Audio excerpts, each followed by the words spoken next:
இவாளோட பிரார்த்தனை எல்லாம் ஸ்டீவர்ட்சம் ஃபேஸ் 2 கௌஸ்துபம் retirement community நல்லா வரணும்ன்றதுதான். ஆரோக்கியமும் சந்தோஷமும் தான் பெரியவாளுக்கு முக்கியம். அத கௌஸ்துபம் ரிட்டையர்மெண்ட் கம்யூனிட்டியில நிச்சயமா நீங்க உணரலாம். நாயன்மார்கள் 4வரால் பாடப்பட்ட ஸ்தலம் இது. பட்டினத்தார் வாழ்ந்த ஊர். இப்படி பல சிறப்பு அம்சங்களை கொண்டதுதான் நம்ம திருவிடைமருதூர் ஸ்ரீ மகாலிங்க சுவாமி திருக்கோவில். திருவாரூர் தேரழகு, திருவிடைமருதூர் திரு அழகுன்னு சொல்லுவா. அந்த திருவிடைமருதூர் ஸ்ரீ மகாலிங்க சுவாமி திருக்கோவில் பக்கத்துல 800 மீட்டர்ல அமைஞ்சதுதான் நம்ம கௌஸ்துபம் ரிட்டையர்மெண்ட் ட்ரெடிஷனல் கம்யூனிட்டி.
वामदेव उद्याय गणाम्बिकायै नमः ओम सिद्धोदान भक्तने अम्बिकायै नमः ओम हृदयाय वामनी नमः ओम धरसे नमः ओम सिद्धाय चक्रण्डी नमः ओम कवचाय वासाङ्गी नमः ओम नेत्रेभ्यो दक्षिणी नमः ओम अस्त्राय कम्बिनी नमः लिता परावट्टारिकायै नमः नानानि जपरिबल अस्त्रपुष्पाणि समर्पयामि दीपसमायुक्तं नाहवल्लीवलर्जितं सम्पूर्णं धर्मसंयुक्तं सम्पूर्णं हरित्यानादिरं.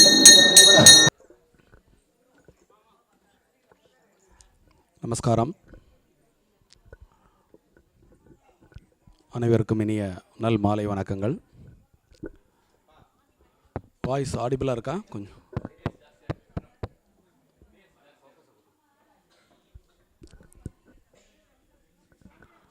நமஸ்காரம்.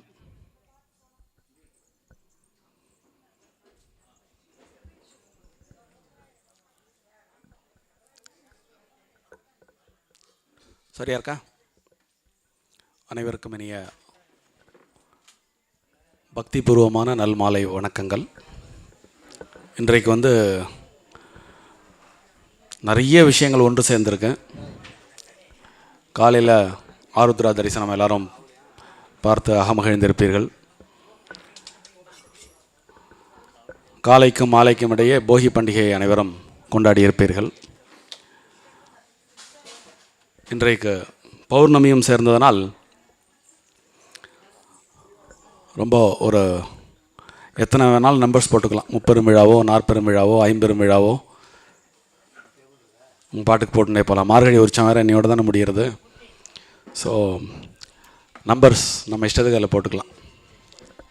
Let X is equal to infinitive. So அந்த மாதிரி தான் இங்கே ஸ்ரீவத்சத்தில் காரியங்கள் எல்லாம் தொடர்ச்சியாக நடைபெற்று கொண்டிருக்கிறது. இன்றைக்கு இந்த அற்புதமான நன்னாளில் ஸ்ரீவத்சவாசிகளில் சிலர் மனமும் அம்பாளுக்கு ஒரு அற்புதமான கவசம் சாற்றியார் அழகு பார்க்க வேண்டும் என்று விருப்பப்பட்டு மிகவும் அற்புதமாக அப்படி ஜொலிக்கிற அப்படி அம்பாள். அகிலாண்ட கோடி பிரம்மாண்ட நாயகின்னு ஒரு நாமம் உண்டு லலிதாம்பாளுக்கு. அப்படி சின்னதாக இருந்தால் கூட இந்த ஆபரணத்தை போட்டுட்ட உடனே அப்படியே ஜாஜ்வல்யமாக அப்படியே ஜொலிச்சுட்டு இருக்கா அம்பாள். இந்த அருமையான நன்னாளில் உங்களுடன் இதை பார்த்த உடனே இந்த கரும்பு வெள்ளோட சேர்த்து அம்பாலை பார்த்த உடனே நிறைய நினைவலைகள் அப்படியே அடிச்சுக்கிட்டு அப்படியே முட்டி மோதி வந்துட்டுருக்கு. அப்படியே எண்ணிய முடிதல் வேண்டும், நல்லவே எண்ணல் வேண்டும், திண்ணிய நெஞ்சம் வேண்டும், தெளிந்த நல் அறிவு வேண்டும் என்ற பாரதியின் வரிகளை தியானித்து இன்னைக்கு அம்மையப்பர்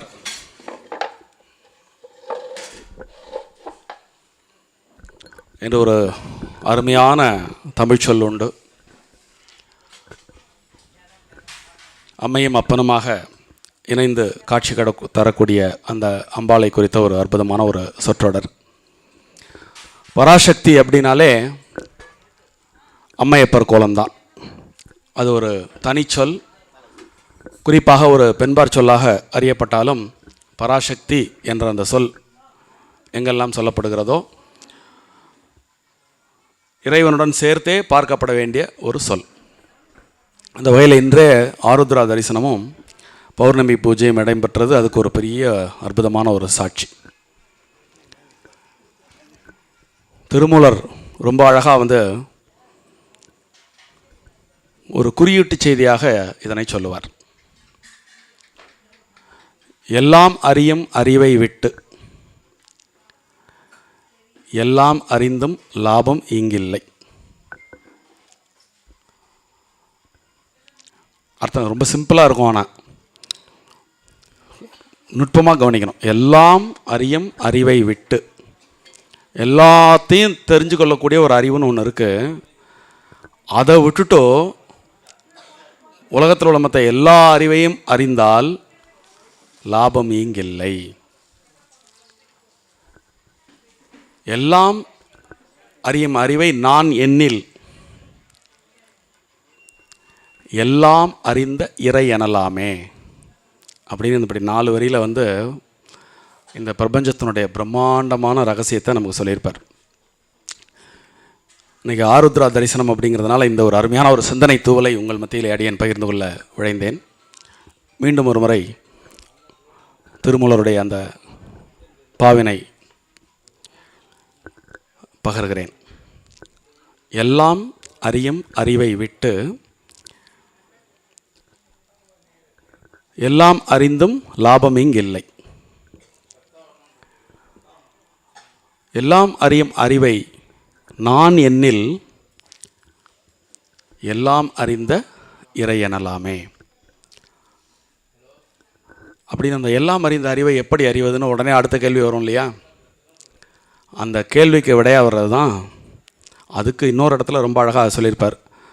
உங்களுக்கு எல்லாருக்கும் நினைவு இருக்கும். இந்த வருடம் நவராத்திரியின் நவவித பக்தியில் அடியன் சயின்ஸ் பிஹைண்ட் சக்தி என்ற தலைப்பிலே ஒரு சிற்றுரை ஆற்றினேன்.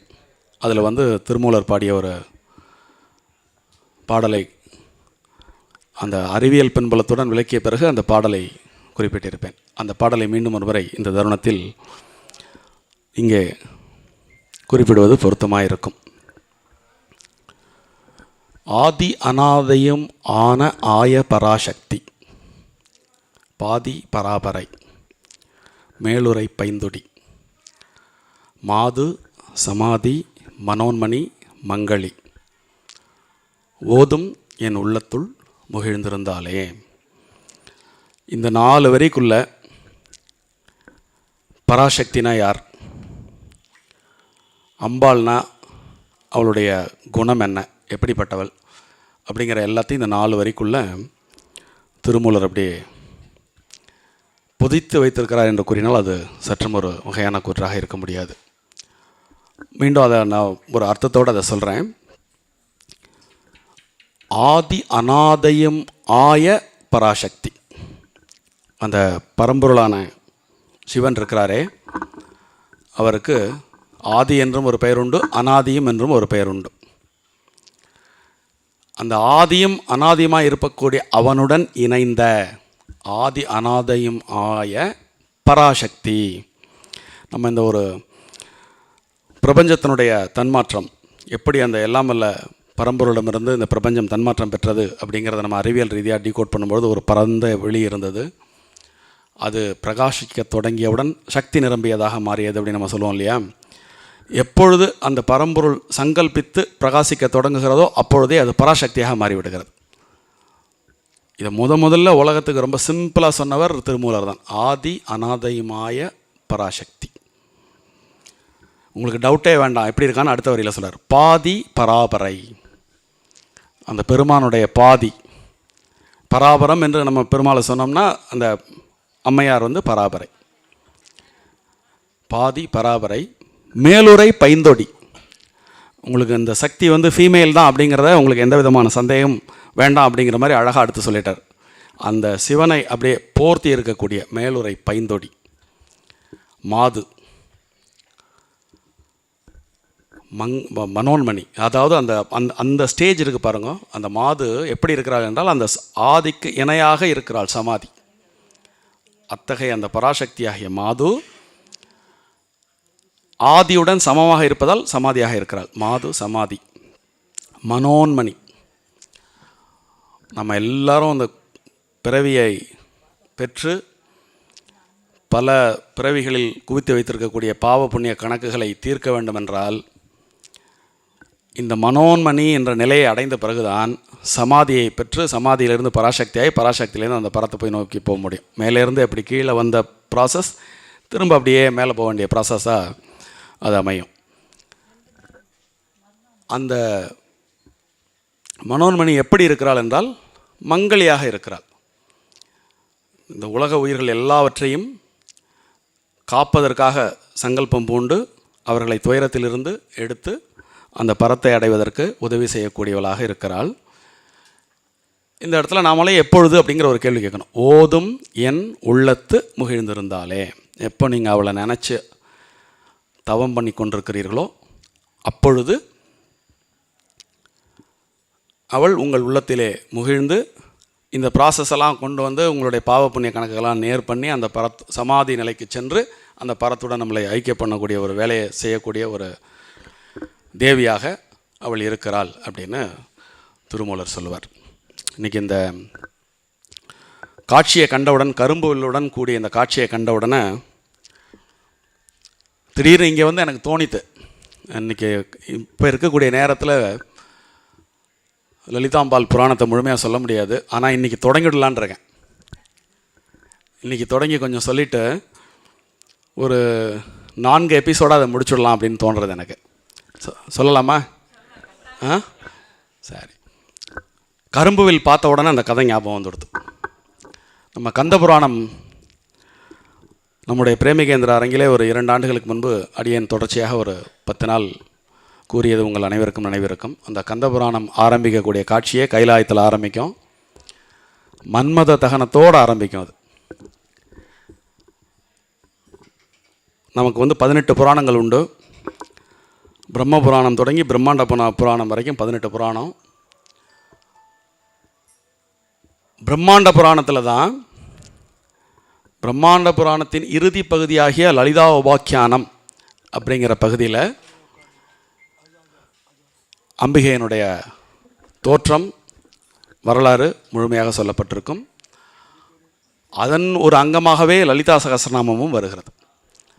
இந்த 14 புராணங்களில் விஷ்ணு சகஸ்ரநாமமும் லலிதா சகஸ்ரநாமமும் 14 புராணங்களில் இடம்பெற்றிருக்கிறது. ஒரு எப்பயுமே ஒரு நல்ல நாவல் அல்லது ஒரு திரைப்படம் அதோடைய கிளைமேக்ஸ் எப்படி இருக்கும்? பிரம்மாண்டமாக இருக்கும்ல. அந்த கிளைமேக்ஸை நோக்கி தான் ஒட்டுமொத்த நாவலும் பயணிக்கும் அல்லது ஒட்டுமொத்த திரைப்படமும் பயணிக்கும். அதுபோல் இந்த 18 புராணங்களில் அந்த 18வது புராணத்தினுடைய கடைசி பகுதியில் ராஜராஜேஸ்வரி பட்டாபிஷேகத்துடன் புராணங்களின் தொகுப்பு முடிவடைகிறது. சரி, தமிழில் நமக்கு எப்படி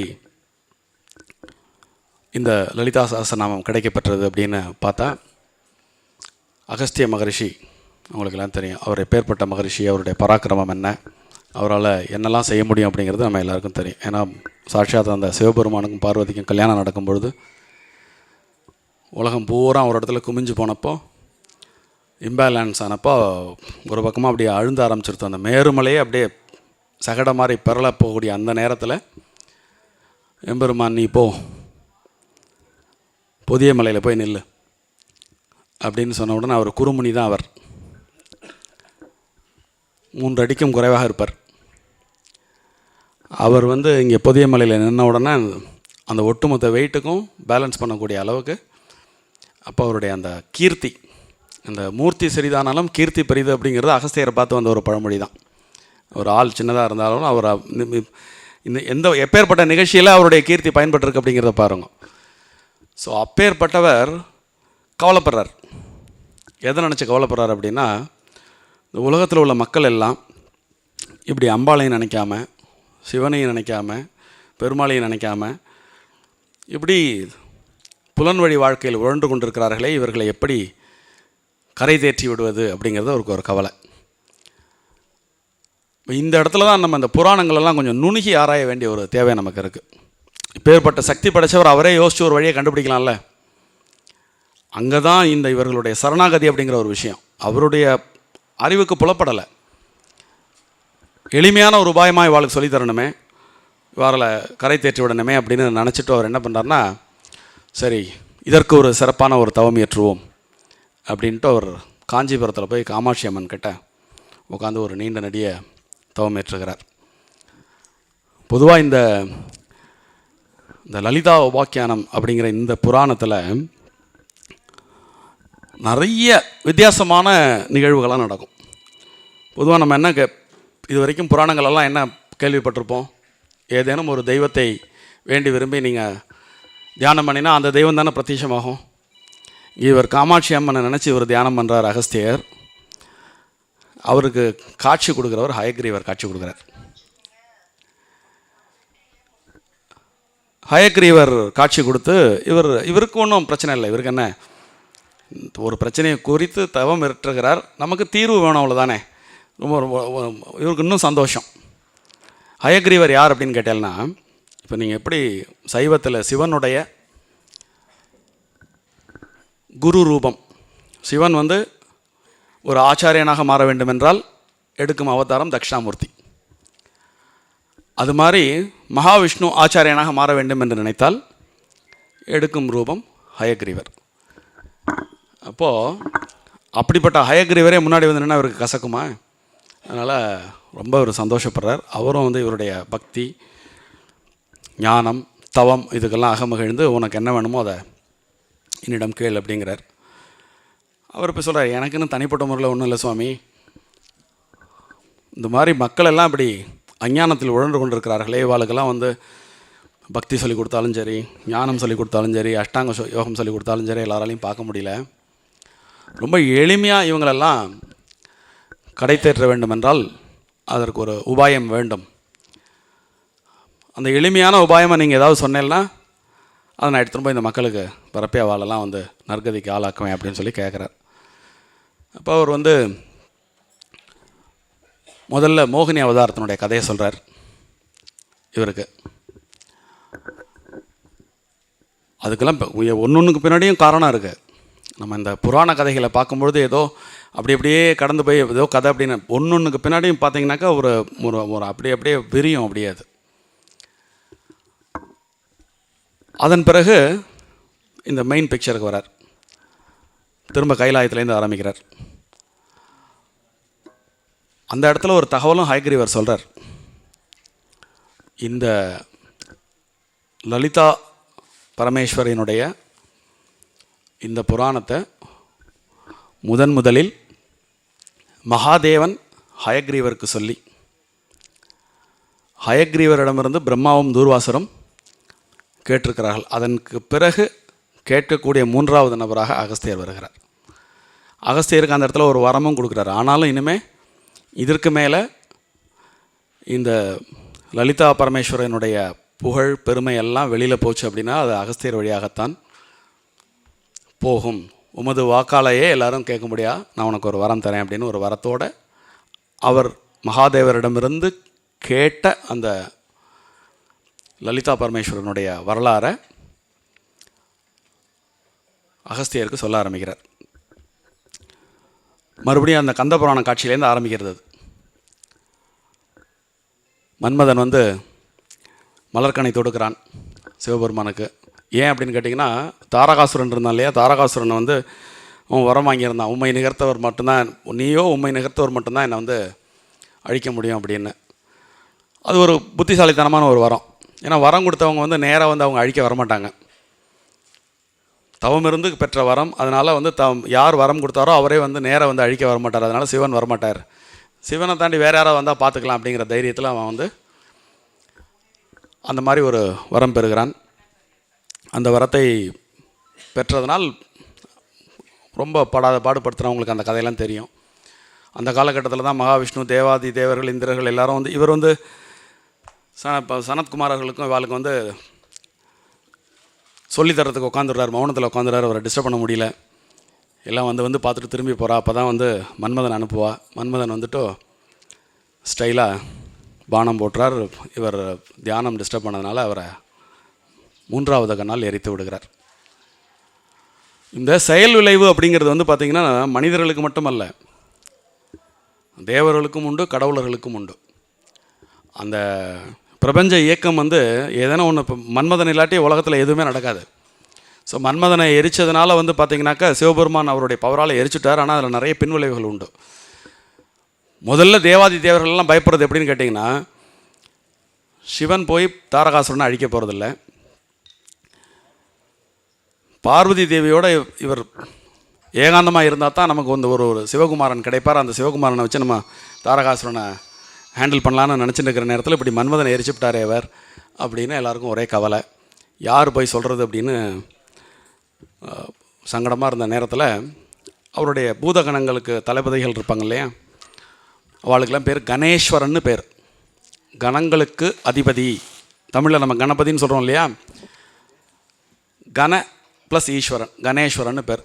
அப்படிப்பட்ட கணேஸ்வரரில் ஒருத்தர் வந்து சித்திரசேனன் ஒருத்தர் வந்து தைரியமாக வர்றார். அவர்கிட்ட அவர் போகிறதுக்கு முந்தைய இந்த எரிஞ்சு கிடந்த சாம்பலெல்லாம் குமிச்சு அதுக்கு ஒரு உருவத்தை கொடுத்துட்டு உயிர் கொடுக்கறதுக்கு சிவபெருமான்கிட்ட போய் நிற்கிறார். இந்த ஆதியோட அந்த மாதிரி கதையெல்லாம் சொல்கிறார். இந்த மாதிரி எல்லாருடைய கனவுலையும் இப்படி மண்ணள்ளி போட்டேரே சுவாமி, அதனால் நான் திரும்ப அதை சேர்த்து வச்சுருக்கேன், இதுக்கு நீங்கள் கொஞ்சம் ரொம்ப புத்திசாலித்தனமாக கேட்பான். அதுவும்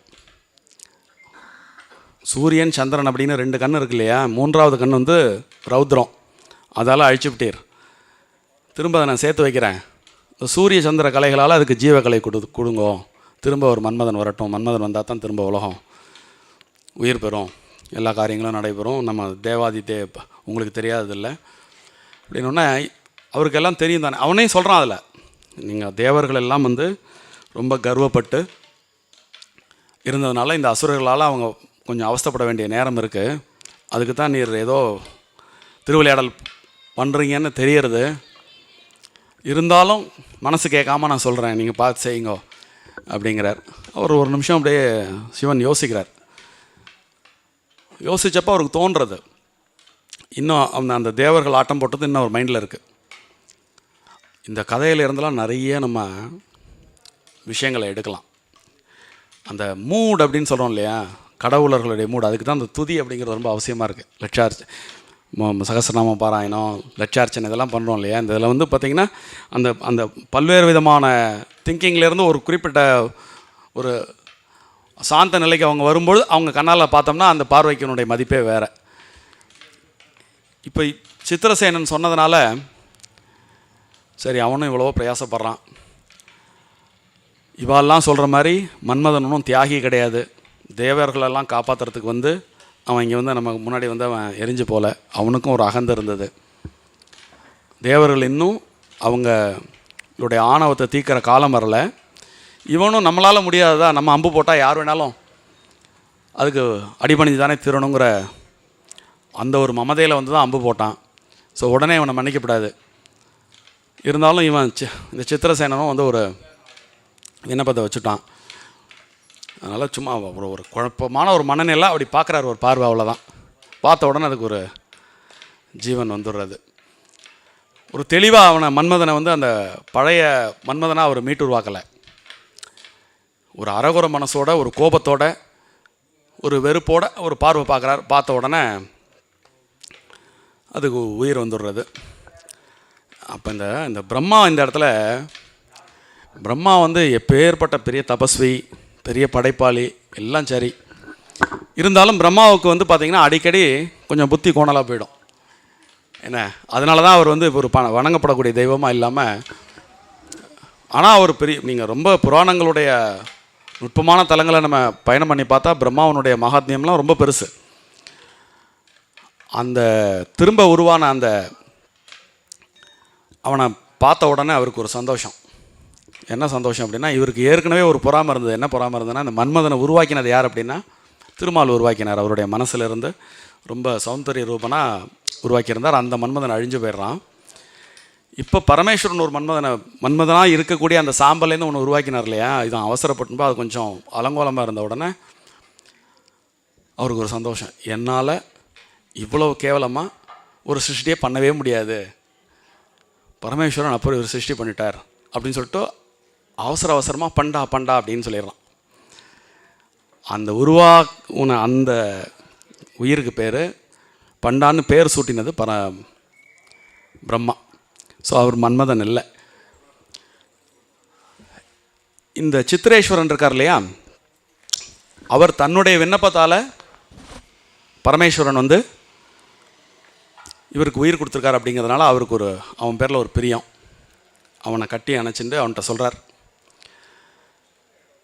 நீயும் நான் உனக்கு ஒரு நல்ல ஒரு மந்திரம் சொல்லித்தரேன், அதை தொடர்ச்சியாக பண்ணிட்டு வா, எங்களை மாதிரி நீனும் ஒரு நாளைக்கு ஒரு கணேஸ்வரன் ஆகிடலாம், சிவகணங்களுக்கு தலைவராகிடலாம் அப்படின்னு சொல்லிவிட்டு ருத்ரம் சொல்லித்தரார். அவனும் நன்னா ருத்ரபாராயணம் பண்ணுறான். கொஞ்சம் அந்த ஒரு அசுர புத்தி எடுத்தோடனே வந்துடுறது, அவனுக்கு கட்டுப்படக்கூடிய தன்மை இல்லை. இப்போ இந்த கணேஸ்வரன் இப்போ நம்ம பார்த்த சித்திரசேனன் இருக்கான் பாருங்க, அவன் சிவபெருமானுக்கு கட்டுப்பட்டவன். சிவபெருமான் உருவாக்கினால இவனும் அப்படி கட்டுப்பட்டவனாக இருப்பான்ட்டு இவனுக்கு நல்லதெல்லாம் சொல்லிக் கொடுக்குறாரு அவர்.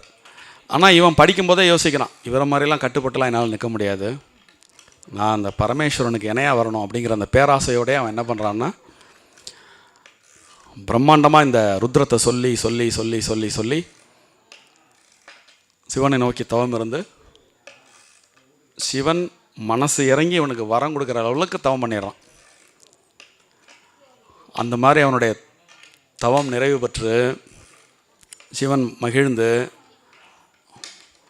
உனக்கு என்ன வரம் வேணுமா கேளு அப்படிங்கிறார். நீங்கள் நிறைய இந்த எல்லா 18 புராணத்தில் சிவபெருமான் அங்கே இந்த தவம் பண்ணினா மயங்கிடுவார் அவர்.